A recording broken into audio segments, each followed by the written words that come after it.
ఈ సోషల్ మీడియాలో చెప్తున్నట్టు మన ప్రధానమంత్రి నరేంద్ర మోడీ గారికి చైనాలో ఎస్సీఓ సమ్మిట్కి వెళ్ళినప్పుడు నిజంగానే ఆయన మీద అసాసినేషన్ అటాక్ జరిగిందా? వ్లాదిమిర్ పుతిన్ నరేంద్ర మోడీ గారి హోటల్ కింద 10 నిమిషాలు వెయిట్ చేశారు ఆయన సొంత పర్సనల్ హెవీలీ గార్డెడ్ కార్లో. అది ఆ అసాసినేషన్ నుంచి తప్పించుకోవడానికైనా నరేంద్ర మోడీ గారు సేఫ్గా మన దేశం వచ్చిన తర్వాత ఆయన ఇచ్చిన ఫస్ట్ ప్రెస్ కాన్ఫరెన్స్లో ఆయన అన్న మాట ఏంటంటే, నేను చైనా జపాన్ వెళ్ళినందుకు చప్పట్లు కొట్టారా లేకపోతే సేఫ్గా తిరిగి వచ్చినందుకు చప్పట్లు కొట్టారా అని. कल रात ही मैं जापान और चीन की यात्रा करके वापस लौटा हूं.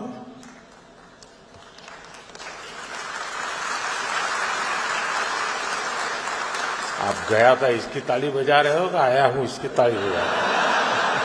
ఈ ఒక్క మాట విన్న తర్వాత జనాలందరికీ వస్తున్న డౌట్ ప్రస్తుతం అదే, ఆయన మీద జరిగిన అసాసినేషన్ అటాక్.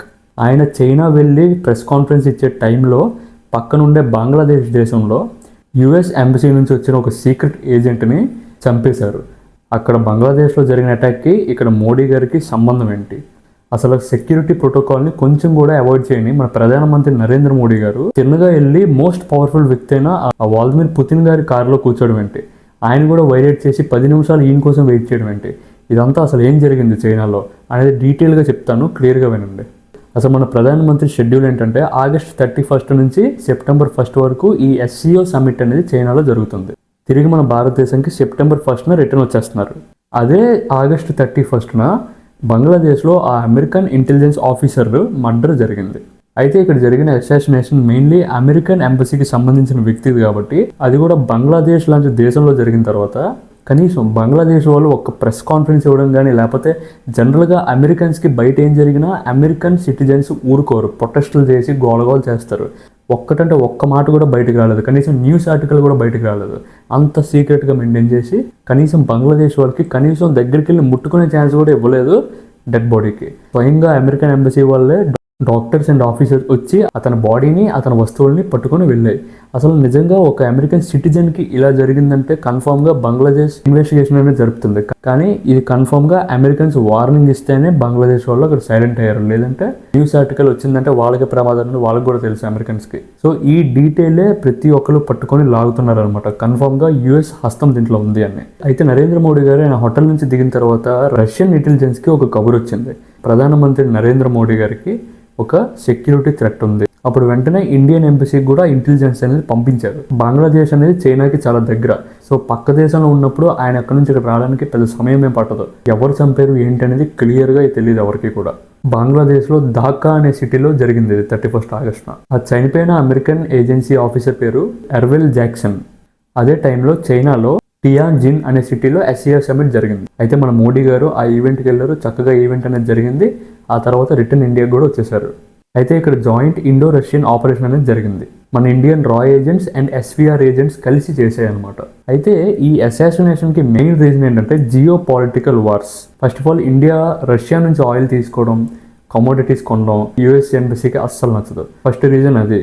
సెకండ్ రీజన్ మన దేశంలో స్టూడెంట్స్ అందరూ అక్కడ చదువుకొని జాబ్స్ తెచ్చుకుంటున్నారు. రెండో రీజన్ అది.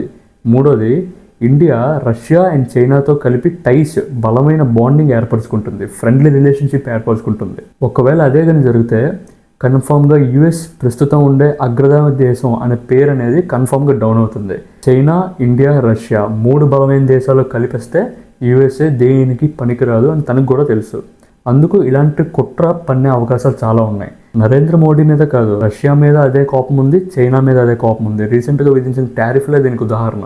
చైనా మీద 100, 200, 250% వరకు టారిఫ్లు విధించింది. మన ఇండియా మీద కూడా 100% వరకు రీసెంట్గా టారిఫ్ విధించింది. రష్యాతో కూడా పడదు. కానీ రష్యన్ ప్రెసిడెంట్కి ఏదైనా జరిగిందని తెలిసిందంటే మరో క్షణం యుఎస్ ప్రతి సిటీలో ఒక్కొక్క మిలిటరీ ఏజెంట్, ఒక్కొక్క టాస్క్ ఫోర్స్ ఏజెంట్ అటాక్ మొదలు పెడతాడు. సీక్రెట్ ఏజెంట్స్ వాళ్ళకి కూడా ఉన్నారు కాబట్టి. తర్వాత one of the best military in the world ఏదంటే రష్యా అని అందరికీ తెలుసు. ఏ టైంలో అయినా World War III అనేది మొదలవుతుంది. అందుకు రష్యన్ ప్రెసిడెంట్ని టార్గెట్ చేయలేదు. టార్గెట్ చేయడానికి కూడా ఆయన ఆస్కారం కూడా ఇవ్వరు. ఎందుకంటే Russian president it self he is A already trained soldier. China president మీద అటాక్ చేయడం అనేది ఇంపాసిబుల్. ఎందుకంటే ఆయన దేశంలో ఎస్సీఓ సమ్మిట్ జరిగింది కాబట్టి కన్ఫర్మ్గా ఇంపాసిబుల్. ఇండియన్ ప్రెసిడెంట్ ఎందుకు దొరికారంటే ఇండియన్ ప్రెసిడెంట్కి చైనాలో కొన్ని మైనసెస్ ఉన్నాయి. మనం వాళ్ళు పక్కనే కాబట్టి బార్డర్ ఇష్యూస్ ఇలాంటివి కొన్ని ఉన్నాయన్నమాట ఆల్రెడీ. కన్ఫామ్గా అక్కడుండే యాంటీ ఇండియన్స్ ఎవరైతే ఉన్నారో చైనాలో వాళ్ళు సపోర్ట్ చేసి కోఆపరేట్ చేసే అవకాశాలు ఎక్కువ ఉంటాయి కాబట్టి మన ప్రధానమంత్రిని టార్గెట్ చేశారు. ఒక రష్యన్ మీడియా పర్సన్ ఒక అతను ఈ వీడియో షూట్ చేస్తున్నారు. మోడీ గారు దిగే టైంలో కన్ఫామ్గా మోడీ గారు ఆయన కారు ఎక్కుతారు అనుకున్నారు, కానీ 10 minutes నుంచి వెయిట్ చేస్తున్న ఈ పుతిన్ గారు కారు ఎక్కేటప్పుడు ఆయన కూడా షాక్ అయ్యారు. ఆ వీడియో మీరు చూడొచ్చు. Оказывается, Владимир Путин и премьер Индии Нарендра Моди вместе решили ехать в одном автомобиле. И это вот то, что произошло прямо на наших глазах. Это решение принято несколько минут назад. Никто об этом не знал. ఎవ్వరు ఎక్స్పెక్ట్ చేయలేదు. ప్రోటోకాల్ ప్రకారం ఆయన సొంత కారు ఎక్కాలి, కానీ రూల్స్ని ఉల్లంఘించి మరీ ఇద్దరు ఒకే కారులో కూర్చొని 45 minutes వరకు చాలా ఇంపార్టెంట్ డిస్కషన్ మాట్లాడుకున్నారు ఇద్దరు కలిపి. Last time China president, Russia president, అలాగే Indian prime minister Narendra Modi garu ముగ్గురు కలిపి ఒక సమ్మిట్లో కలిసినప్పుడు ఒక్కొక్కరికి ఒక్కొక్క ట్రాన్స్లేటర్ ఉండేవారు. మీరు ఈ వీడియో చూడొచ్చు.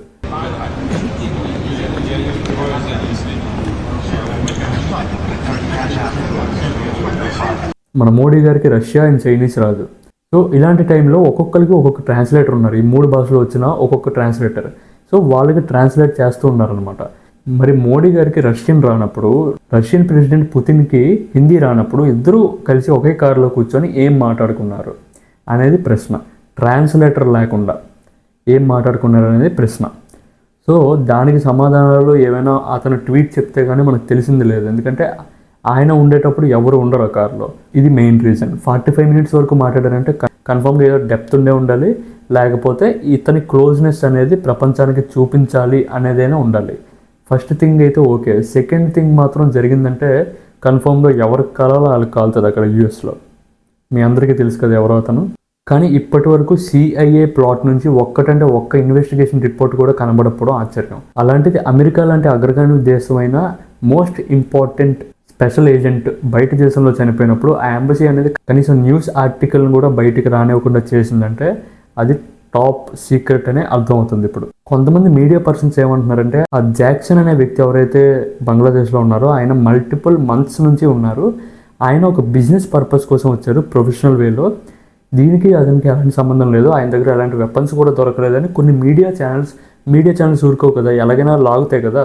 సో ఇన్ఫర్మేషన్ అనేది ఇలా తెలిసింది మనకి. ఆయన బిజినెస్ పర్పస్ మీద బంగ్లాదేశ్ వెళ్ళారని. కానీ US ఎంబసీకి సంబంధించిన టాప్ సీక్రెట్ ఏజెంట్కి బంగ్లాదేశ్లో ఏం బిజినెస్ పని ఉంటుంది? నమ్మడానికే ఆశ్చర్యంగా ఉంది కదా. కొంతమంది ఏంటంటే బంగ్లాదేశీ ఆర్మీతో ట్రైనింగ్ అవుతున్నారు అంటున్నారు. ఇది అసలు వినడానికే కొంచెం డౌట్ఫుల్గా ఉంది కదా, అసలు నమ్మబుద్ధి కావట్లేదు ఇలాంటి మాటలు వింటుంటే. ఇవన్నీ స్పెక్యులేషన్స్ అనమాట, వాళ్ళు కవర్ చేసుకోవడానికి న్యూసెస్ ఇవన్నీ. అదేదో సెయింట్ మార్టిన్స్ ఐలాండ్ అని చెప్పి అక్కడ ట్రైనింగ్ అవుతున్నారంట. రకరకాల న్యూస్ ఆర్టికల్స్ వస్తున్నాయి. నిజం అనేది తొందరలో బయటపడుతుంది. మోడీ గారు ఒక ట్వీట్ వేస్తే చాలు మొత్తం ఇన్ఫర్మేషన్ అంతా బయటకు వస్తుంది, కానీ అతను ఇంకా సీక్రెట్గానే ఉంచారు. ఇదంతా కూడా నార్మల్గా మనం అనుకోకుండా జరిగింది అని అనుకోవచ్చు, కానీ అతను వచ్చిన తర్వాత, ఇండియా బ్యాక్ వచ్చిన తర్వాత ఆయన చెప్పిన స్టేట్మెంట్ ఏదైతే ఉందో, నేను జపాన్ అండ్ చైనా వెళ్ళి SCO సమ్మిట్కి అటెండ్ అయినందుకు చప్పట్లు కొడుతున్నారా, లేదంటే తిరిగి సేఫ్గా వచ్చినందుకు చప్పట్లు కొడుతున్నారా అని అనే స్టేట్మెంట్ అన్నది చూడండి. అది దానివల్ల ట్రిగర్ అయ్యారు ఇండియన్స్ అందరూ. సోషల్ మీడియాలో ప్రెజెంట్ అదే వైరల్గా మారింది. అయితే దీని మీద ఎలాంటి స్టేట్మెంట్ వచ్చినా సరే నేను ఫ్యూచర్ వీడియోలో రికార్డ్ చేసి మీకు పెడతాను. జియోపాలిటిక్ పాయింట్స్లో ప్రతి ఇన్ఫర్మేషన్ అండ్ ఇంపార్టెంట్ థింగ్ ఏది ఉన్నా సరే మీకు సింపుల్గా తెలుగులో క్లియర్ కట్గా అర్థమైనట్టు చెప్తాను. సో నా వీడియోని లైక్ చేయండి, షేర్ చేయండి అందరికీ. తర్వాత మన ప్రశాంత్ నాయుడు ఛానల్ని సబ్స్క్రైబ్ చేసుకోండి. Thank you for watching. See you soon. మీకు ఏమైనా డౌట్స్ ఉంటే కామెంట్ చేయండి, దేని మీద అయినా పర్లేదు. నా ప్రీవియస్ వీడియో మీద అయినా పర్లేదు, లేకపోతే నేను ఫ్యూచర్లో చేయబోయే వీడియో మీద అయినా పర్లేదు. మీకు ఎలాంటి డౌట్స్ ఉన్నా మాకు కన్ఫర్మ్గా కామెంట్ చేయండి. రెస్పెక్ట్ఫుల్గా మీ కామెంట్ని చదివి మీకు రిప్లై పెట్టడం జరుగుతుంది. ఎంత ఫాస్ట్గా వీలైతే అంత ఫాస్ట్గా నేను నెక్స్ట్ వీడియో కూడా అప్లోడ్ చేస్తాను. నెక్స్ట్ థింగ్ ఏంటంటే మీకు ఏమైనా ఇన్ఫర్మేషన్ ఉండాలి, తెలుసుకోవాలి, ఇది కన్ఫర్మ్గా నాకు తెలియాలి అని అనుకుంటే కామెంట్ చేయండి. దాని మీద కూడా నేను వీడియో తీసి పెట్టడం జరుగుతుంది, అది ఇంపార్టెంట్ అనిపిస్తే. And thank you for watching. See you soon.